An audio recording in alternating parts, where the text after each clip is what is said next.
If a person has high IQ and high conscientiousness, that person's gonna jump to the top of the field. But if the person has high IQ and low conscientiousness, that person's gonna be miserable.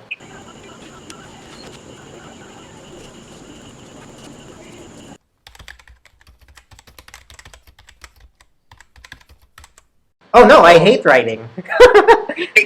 I hate writing. I have a reputation for having poor communication skills. I also have a reputation, especially in grade school. I am Kevin who never took notes. I am Kevin who hates writing. So About confidence issue, I have confidence the way I speak, but I have an anxiety about I wanted to be perfect. I want to say to myself that when I do something, I want to give it my all.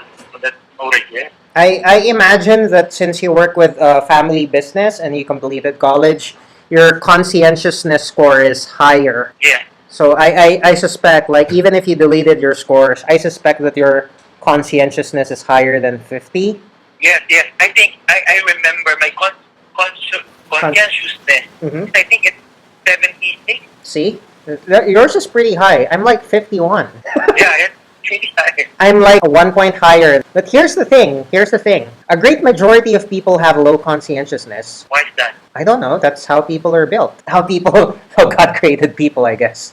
But that's how it is. Low conscientiousness. I took a course about that Big Five personality test. The people who have the predictor for success in work and business is high intelligence and high conscientiousness. If a person has high intelligence, so I'm pretty sure you already know your IQ score. So if it's fairly high or decently high, like even if it's just above average, like that's good enough. Because a lot of people who score low in IQ scores, they have a big problem. So that's what I discovered from taking that course in personality. But if Do you think there's a correlation between conscientiousness and then the IQ? if the well here's the thing. Here are two situations. If a person has high IQ and high conscientiousness, that person's gonna jump to the top of the field. But if the person has high IQ and low conscientiousness, then that person's gonna have a big problem. That person's gonna be miserable. Ito naman, hindi naman ako sa nagmamayabang, but my IQ,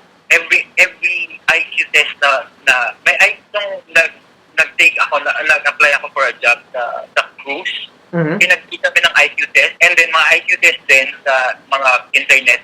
Every time na yung IQ ko, from 120 to 130. Pero bakit hindi ako, hindi ako... You don't feel intelligent? Yeah, and then hindi ako... Your education does not match your level of intelligence. I think so, DSHRS. Maybe, yeah, like, maybe that's the reason why you ended up with us. Maybe that's the reason why you're taking other training as well.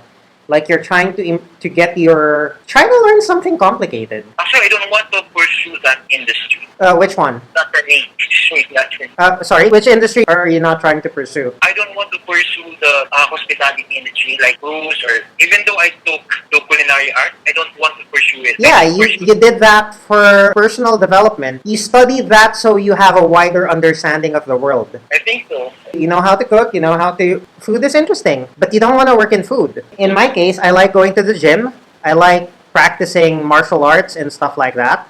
But I have worked in a gym, and I found out that I don't want to be a martial arts teacher. I don't want to be a fitness instructor. Like, Ironic. I want to be a client. I studied it. I studied coaching, and I studied all these. If you work for a gym, if you're the manager, bantay ka pag may event, right? So I ended up attending all the seminars, and I realized that, like, yeah, I don't want to be like that.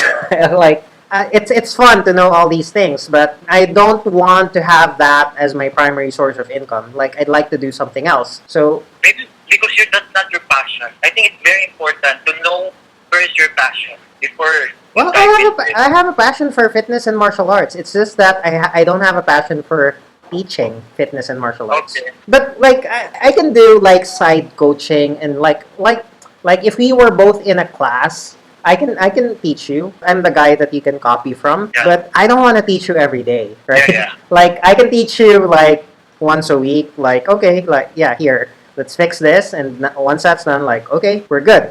But if I have to teach you every day for the rest of my life, like, no. That's not for you. I enjoy teaching. I enjoy those topics, but I don't want to live doing just that, right? every day. I want to separate my recreation and my source of income. Yes, sir.